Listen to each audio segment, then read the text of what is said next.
What the? Oh my goodness! Welcome to Watch Mojo, and today we're looking at how the 2023 Five Nights at Freddy's movies differ from the games. Be afraid of spoilers. It's okay, Mike. We just want to play.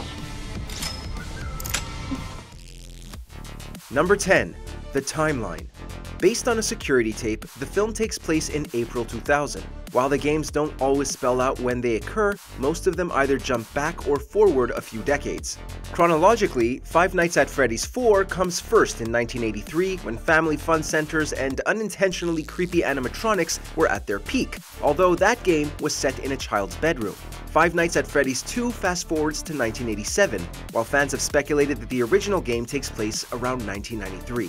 Five Nights at Freddy's 3 is set 30 years after the original, which places it around 2023. Even if the timeline isn't set in stone, none of the games clearly take place in the early 2000s, making the movie stand out. This is interesting. Number 9. Striking Back. Part of what makes the game so unnerving is that there's no way to defend yourself when an animatronic pulls a jump scare. The only thing keeping you alive are the monitors and doors. If you come face to face with Freddy and company, it's game over. While this works well in a game, it admittedly might get old in a movie. The climax of the film plays out more like a stealth game, with Mike sneaking into Freddy Fazbear's pizzeria and setting up traps for the unsuspecting animatronics. Mike arrives armed with a taser, which would have come in handy in the games.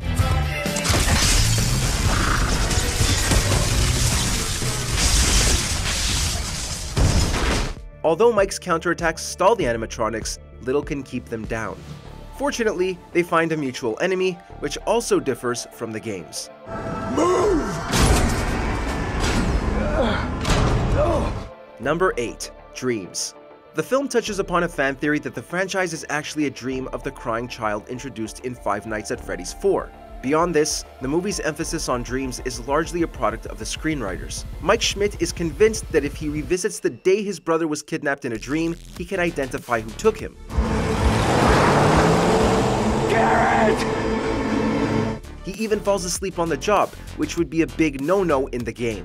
Let's just say that if the player fell asleep, they'd almost certainly wake up to a game over screen.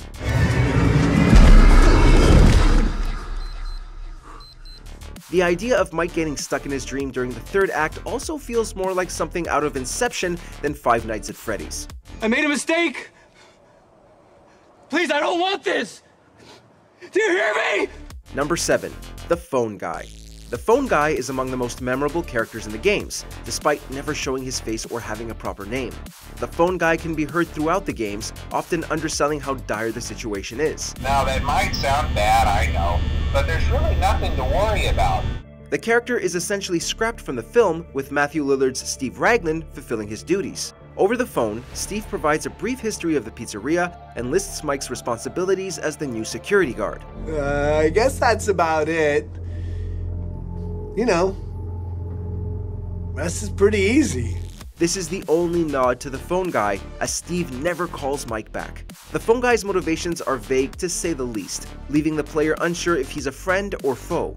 Steve starts on a similarly ambiguous note, although by the end, his true intentions are unearthed. I will catch you on the flip side. Hopefully.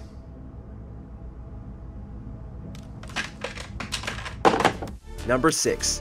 Mike's brother. Another theory concerning the crying child suggests that he's Mike's brother and William Afton's son. He was taken. I was there when it happened.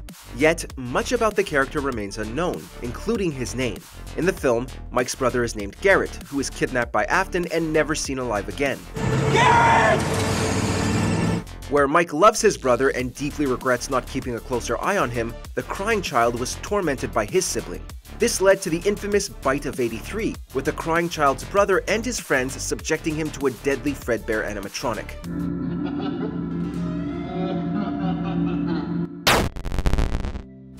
It's debatable if the crying child survived his stay at the hospital, but Afton confirms what happened to Garrett.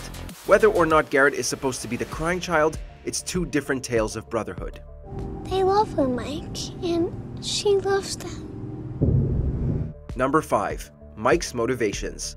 Within the continuity of the games, it's widely believed that Mike Schmidt is truly Michael Afton, William's son.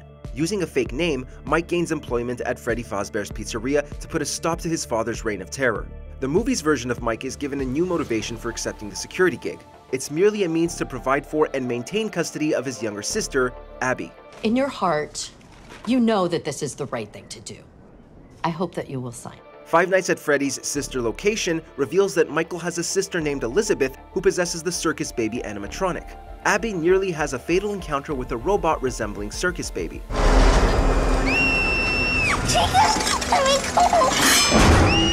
Hey! Other than this close call though, Elizabeth and Abby are completely separate characters, the latter being an original creation for the film. Can we visit them sometime? Number 4. William Afton. We'd say that William Afton is a surprise villain in the movie. Anyone who's played the games, however, knows that there's nobody named Steve Raglan.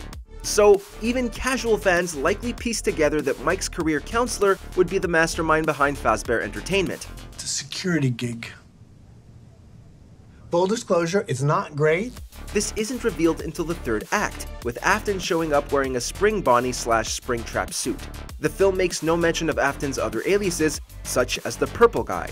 Since Afton's introduction is saved as an 11th hour twist, his presence in the film isn't as prominent. You may have forgotten your loyalties, but I assure you, they have not. Since he always comes back though, we're bound to see more of Afton in the inevitable sequels. We could also finally meet Afton's old partner Henry Emily, who is nowhere to be found here.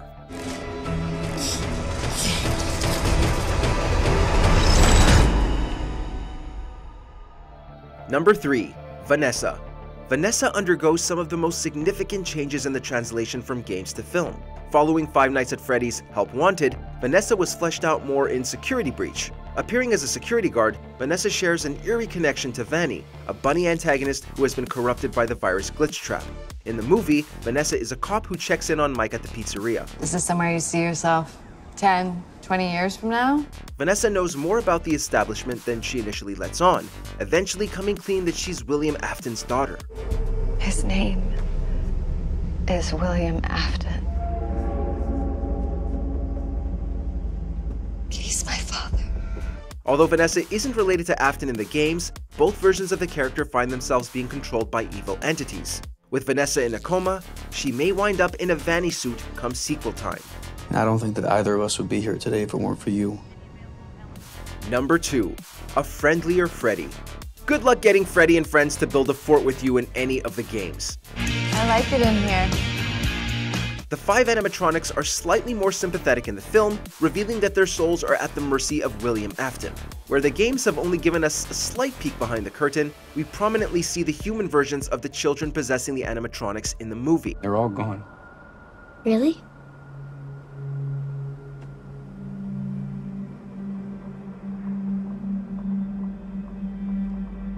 When the time comes for Freddy and others to rampage, the film doesn't stray too far from the games, although the animatronics' eyes can glow different colors. The robots also turn on their maker/killer in the climax. If only the games gave us some paper and crayons, we could have befriended Freddy a long time ago. Hey.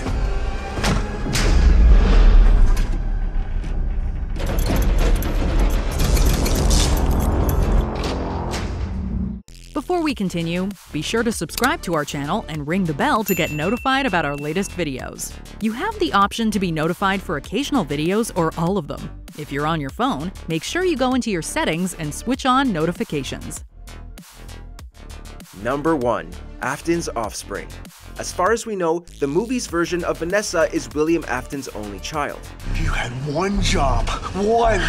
His family tree in the games can be tricky to pin down, but most fans would agree that he has 3 children. The eldest is Michael Afton, who, again, may or may not be Mike Schmidt according to game lore. In any case, Mike Schmidt isn't related to Afton in the film.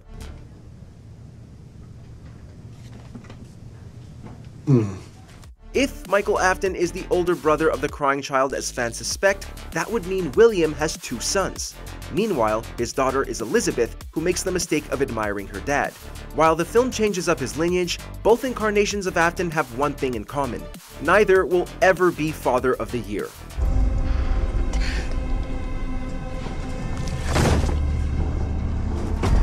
Do you think these changes were for better or worse? Sound off in the comments. Did you enjoy this video?